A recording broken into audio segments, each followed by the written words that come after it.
Welcome to Expert Opinion, the branding business forum where leaders share their views, insights, and experiences from the world of B2B branding. And now, here's your host. Welcome to Expert Opinion. I'm Ryan Rieches, and today's show takes a look at how a private equity firm views brand strategy for their portfolio companies. Today's guest is Kelly Ford Buckley, CMO and Partner at the private equity firm Edison Partners. Kelly's responsible for the firm's marketing, and she also advised portfolio companies on their growth acceleration, branding, and marketing strategies. I recently had the opportunity to work with Kelly on the rebranding of BFS Capital, one of Edison's companies in their financial technology portfolio. Kelly, welcome to Expert Opinion. Thank you, Ryan. Thanks for having me. We've worked with a number of private equity groups over the years, and most don't have someone like you, someone who's dedicated to guiding companies' branding and marketing efforts. And actually, I found it very effective that you were part of the process from the very start, rather than presenting to the board member or the board once a brand strategy has been created. Maybe you could talk a little bit about your firm's philosophy on taking a hands-on approach specifically relating to branding and marketing. Sure. Yeah, absolutely. Edison's been around for 30 years as a firm, and value add is kind of core. It's what comes with the money. My role here, I've been here for about 18 months, is one of advisory, and advisory is one of three programs that comprise what we call the Edison Edge. Our fundamental belief is it takes more than capital and presence at board meetings to be a great growth partners. We have this kind of whatever it takes attitude to help our companies accelerate growth and scale. The sales and marketing advisory specialty is 18 months old since I've been at the firm, and feedback from our companies and investors to date has been really positive. It's certainly been a strong differentiator for us in raising our most recent fund, our eighth fund. And, I work every day inside our businesses, sometimes in an interim role as CMO, other times on, short project basis. And I'm here as a sounding board and an ongoing resource for the 45 companies in our portfolio on an ongoing basis. I know you work with a lot of early stage or entrepreneurial type clients. So what advice would you give them about developing their brand strategy and defining their unique value proposition? As also, when should they be thinking about that? Yeah, it's a great question. We invest in growth stage B2B software businesses. Most of these are in well-defined categories, and they're turning the category on its head, or maybe they're innovating faster to lead the market, or simply building a better mousetrap. And we're in certain key industries. It's marketing technology, enterprise software, and then healthcare and financial services technologies. When we put money in, these companies are typically at a sort of an $8 million to a $20 million run rate. So they're still early stage, but this isn't venture startup companies. They've proven product market fit and repeatable, referenceable client base and a bunch of other criteria we apply. We think about branding for these companies. At the core, brand strategy has to reflect, who the business is and what the employees are striving for and the value delivered to companies' audiences, and that ever important articulation of differentiation. And if those things aren't clear at this stage, you're wasting marketing dollars, your sellers are not going to be effective, and potentially your employees will lack focus. When we think about brand at this stage of business, I cannot emphasize enough inside the companies the importance of the employee piece and the alignment that's needed to ensure that who the business is and there's clear understanding and that it permeates throughout the business. But that really, to your question around timing and really size, companies sub, let's say, 35 or 40 million, any branding work they're doing is, what I'd probably consider kind of small B branding. I think, what goes along with that is maybe a more rational approach. Certainly there's messaging and a brand promise and some identity work, and the internal and external consistency is key, but they're probably fairly limited in what they're doing to publicize their brand and kind of attack the market with a strong, anything more than something rational. And then when you look at companies when they hit around kind of that $35, $40 million mark, there's so many different things happening in the business in terms of there might be a growth by acquisition strategy. You're up over 200 employees, you're geographically distributed, you're diversifying your product set. There's so many other complexities that are introduced into the business where it's sort of branding is a necessity. And the emotional connection and expanding from just maybe investing from a marketing perspective in performance-oriented programs to really starting to build out and tell a brand story on a much broader and even global basis. I kind of think of small B and big B in terms of the type of brand strategy investments that companies make based on that kind of sub 40 million or so and greater, if that makes sense. Yeah, we see that as well in the sense that most companies, especially related to technology, really focus on the rational side of, building a better mousetrap and the world's going to knock my door down. But that usually doesn't happen. That's why we believe in the power of research to uncover what the audience is looking for, what might be relevant to them is also differentiated from the competition. And we also use that research to further align the organization internally. Especially in the case of BFS, after they went through a number of acquisitions, we needed to then bring this different companies together under one brand. We believe in the power of research. Any feedback from you on how research might prove to provide the facts to make significant decisions? Yeah, absolutely. I mean, and in speaking with BFS specifically, we're not only unifying and kind of uniting all of these acquisitions, these companies that had been existing under their own names and even internal processes. I mean, this branding exercise really was a catalyst for truly integrating the business under one brand, one umbrella, one company, BFS Capital. They also had going on in their business was the true catalyst for the rebrand was they were a wholesale business by history, and they're now starting to evolve to lend directly to small businesses. So they needed company and their message needed to mean something, not just to their channel partners that they've been working with for eons, but to the end small business customers. Evolving the business model, and integrating those businesses were key. And the research piece, it was critical. And what I like about research playing kind of that critical role in the early stages of brand formation is, at the end of the day, your customers and employees define your brand. You can't have these marketers sitting around in a room or an executive team sitting around deciding what it needs to be based on opinion.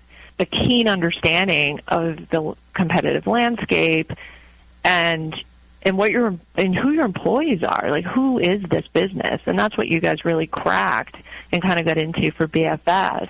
It levels the playing field for all the stakeholders involved in the branding process across the organization. And it kind of neutralizes when there's too much opinion and can kind of unite and drive that kind of alignment. And frankly, and we saw this at BFS too, it surfaces issues that perhaps were being otherwise conveniently swept under the rug, and you have to address them. That was a really powerful part of the process there, and certainly something that is critical to any branding process. Couldn't agree more. Before you make an external brand promise to your targeted customer, you got to make sure you'll be able to keep it internally. So let's talk a little bit about BFS and creating their brand promise. They compete in the financial technology space, lending money to small businesses. Very, very competitive. A lot of new entries into the market. And through the research, we noticed that almost all of them were saying the same thing. We offer fast and easy financing for small businesses. And as we determined early on, that should just be the ante to the game. To stand out, we knew we had to make an emotional connection we always build the brand from within, built upon the strengths that the organization has, where the passions lie, vision of where the owners want to take it, and emphasizing the expertise that the organization offers. And we found that there were tremendous amount of care given to the business owners and relationships that were established. And the underwriters were obviously some of the best in the industry, and they had developed the ability to understand the needs of a small business owner, I think, better than the competition. And so we were able to build the brand and use the brand line Champions of Small Business as a means to connect the BFS to the customer in a nice emotional manner. Can you give your perspective on that emotional differentiation and how it's working so far? Yeah, it's interesting because the notion of having a brand promise or brand line like Champions of Small Business, for BFS, I think it was critical to attach that promise overtly in the new brand. A lot of times in past sort of branding work I've been involved in, you might have a promise or set of values and beliefs and kind of your brand pillars behind everything, and sometimes that translates more subtly or nuanced into the message and your identity and what you're putting out into the marketplace.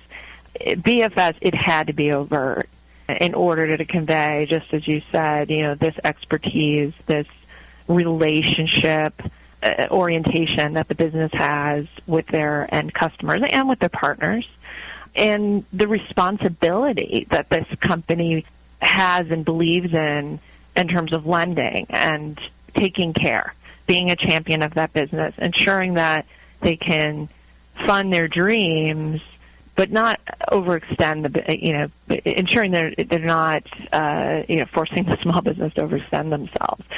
All of those things sort of needed to come together in a story and in a promise that was like hit you right between the eyes. And especially given that they were coming from kind of a wholesale business and were more behind-the-scenes brand previously.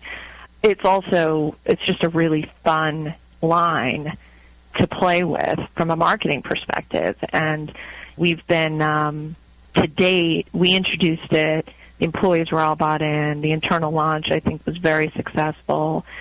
The external and the incorporation of this whole champion theme and the extensibility of it, I think we've only barely scratched the surface on what can be done in leveraging that in our brand work, in our cross-channel and message work getting out into the market.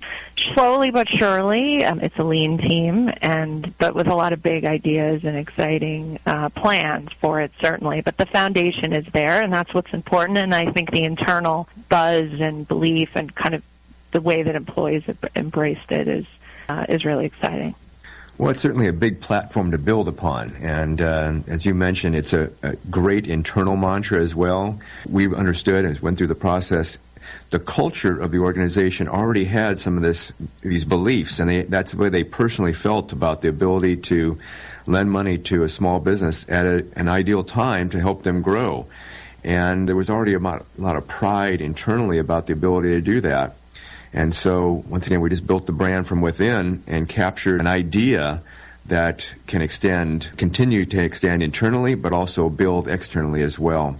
We launch brands, we focus on two different sides. The verbal branding, in this case, we changed the name of the company, we introduced the brand line, we developed a messaging matrix for all the different audiences, but we also brought the brand forth in a new visual manner as well, a new identity and a new system.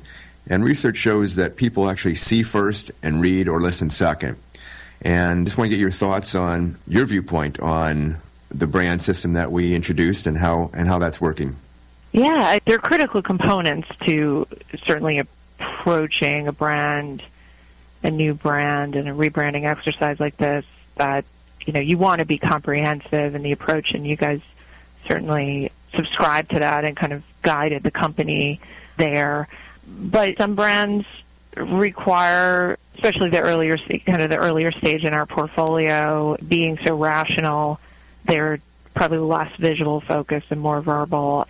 And then, the companies who are really doing it right with a capital B, visual element and connecting emotionally through through the visual piece is that much more important. And I think what you guys were able to pull together for BFS, ultimately both are needed to be a powerful B2B brand. And B2C, maybe you can get away with more visual, less verbal, but it depends on the business and the strategy. But at the end of the day, for BFS, both are really needed to make this powerful. And the two work together so nicely. And in the process had to start with the verbal, right? I mean, what do we want our audiences to believe? Who are we here? In the story, it was even interesting rolling it out internally when Mark Glazer, who's the CEO, got up on stage and kind of unveiled the new branding and started to tell the story. We took the employees through every step of kind of the building and the meaning behind even the logo, and what was the significance and the symbolism of this. And it was very folks really connected with it, and the folks who were seeing it for the first time, others were well entrenched and involved in the process. But some people are visual, some people are verbal. I think for B2B, you need both. I think BFS needed both. And I think the visual treatment and the identity that actually came out of this is representative of where we've been, where we are now, and I think even aspirationally is sort of where we're going, and serves all audiences, and it's also just clean and modern, and which you don't always get in this kind of lending banking space, banking or alternative to banking space. I think the visuals are very powerful, and also just goes back to the extensibility, foundational elements here of there's just so much we can be doing with it in the long run. Well, you're absolutely right in the role that Mark played in launching the brand internally. He did a fantastic job getting into why the organization was going through something like this, how it reached its decisions, and how it was going to reach the target audience, but also how it had meaning to the internal team as well. Can't reinforce enough to whoever's listening the importance of internal branding and employee engagement and the power behind that, especially for B2B brands, because your team are the ones that actually create the relationship, and they're the greatest either attribute or detractor of the brand when it's reaching your target audience. Critically important. So we only have a few more minutes left, unfortunately, but I guess maybe taking it back to the beginning, I'd like to just get your viewpoint on how the equity world views the value of branding. Yeah, it's funny, and it is split between the different stages of what, are you an earlier growth stage business or maybe later or more mature growth stage business? And, it's funny because this question has a lot of currency just over the last week and a half here. I'll give you a couple of examples to sum it up, but we recently evaluated one company for a potential investment, and on the earlier stage of companies where we invest, only 30 people, is a 2-year-old company growing like a weed, sales-driven culture. They're already at an $18 million run rate. So from a run rate perspective, they seem more mature, but they're very lean, very scrappy, super competitive market, and just a lot of professionalizing to do in the business. And during the marketing session, the marketing leader spent about 15 minutes on brand, and that was his session. That was it. Wow. He didn't have anything else to share. We're the investors sitting around the table. We glazed over. I mean, I'm interested in these topics. Obviously, it's where I come from, but most of my colleagues, they all glaze over after a minute of talking about branding. And we're waiting to hear about the marketing strategy and investments that are going to have measurable contribution to the continued growth and scale of the business. So in the absence of that meat, we didn't really care about the brand work for this early stage of a business. The priorities kind of felt out of whack. But then a couple of days later, we met with this other company who thought extremely thoughtful go-to-market strategy, very tight messaging, very professional, polished deck, great demo. You never know that this company was a single-digit revenue business, very early stage, because of the branding investment work that they did out of the gate, and the fact that it was so clear the way it permeated strategically, tactically, visually through their whole pitch and their whole strategy. And everybody was like, wow, this beautiful identity. Love your website. It could completely connect to just sort of the tactical visual pieces, though, to the strategy in the way that this team had professionalized the business, including the branding out of the gate. And you just never know they were as small as they were. For sub $30 million in revenue, $35 million, I mean, I suppose my view is some investment in branding is absolutely needed. You need the messaging, the promise, the identity, the consistency and the alignment. This is all critical, but perhaps more rational. And the programming is limited because you're really performance-oriented in your public promoting of your business, because everything needs to be measurable at that stage for us, the investor perspective. As I mentioned earlier, the company growth strategy starts to introduce greater complexities. Big B is an absolute necessity, and all of that with the rationale, but adding the emotional connection and expanding from performance orientation in terms of how your brand is conveyed to telling the story through more brand awareness and brand-specific investments and programs. And at that stage, from a revenue perspective, and given the complexities in your business, I mean, it's an absolute requirement. You can't just keep doing what you were doing to that point that got you to that point. I mean, you really need to think more broadly about the business and what you are meaning to your markets and to your employees. Companies at that stage, we actually have a couple within the portfolio who had just recently gone through this process as well. They kept their names, but they completely rebranded. They've grown by acquisition, diversified their product set, and are growing 40 to 60% a year. And two examples of those are Magnetic is one company in the ad tech space or marketing tech, and another one is BillTrust here in New Jersey, and they're billing software for mid-market companies. They're like the stage of the BFS, maybe a little bit earlier, but made the investment at exactly the right time, and those complexities in the business were the drivers for that. And certainly the investors were 1,000% behind the need and, why they did it, and the outcomes are, just starting to show themselves. Well, it sounds like the firms that get it right certainly align their business and their brand strategies together and have taken the time to understand their target audience and clarify that very succinctly. And we say that branding is the art of strategy. You can't be all things to all people. You have to clearly identify the importance you are to a very specific market and own that particular category. And that's really when branding can be very, very effective. Well, Kelly, unfortunately, we're almost out of time. You've been a great guest. Thank you. Any final thoughts or insights you'd like to share with the listeners? When I think about brand, there's actually one sort of anecdote, and this goes back to the importance of, the brands being built from the inside out, and alignment and employee involvement and engagement. At the end of the day, your brand needs to have a seat at every table, in your meetings throughout the company. And the most critical of your business decisions, and even some of the less critical ones, they really can't be made without reflecting back to what is your brand? Who are you? What is your promise? And years and years ago, actually, Amazon, their mission from the outset was to be the world's or the Earth's most customer-centric brand.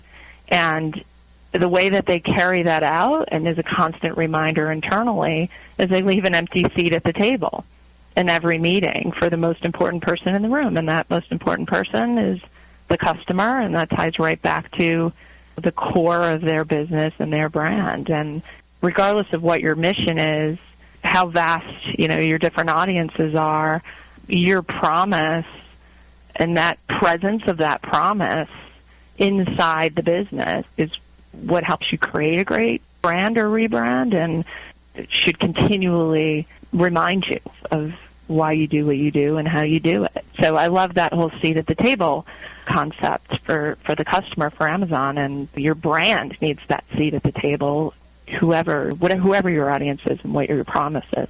Great summary, Kelly. Love the analogy with Amazon as well. If our listeners have any questions of you, how could they best reach you? My email is kford@edisonpartners.com. Happy to branding businesses community. Wonderful. Yeah, Edison Partners website's fantastic. Lots of great information. Kelly, thanks again for being a guest on Expert Opinion. That concludes our show for today. This is Ryan Rieches. You've been listening to another edition of Expert Opinion, a branding business forum where thought leaders share their point of view. If If you'd like to listen to past shows or read our blog series, visit brandingbusiness.com. Until our next show, grow your business by living your brand promise.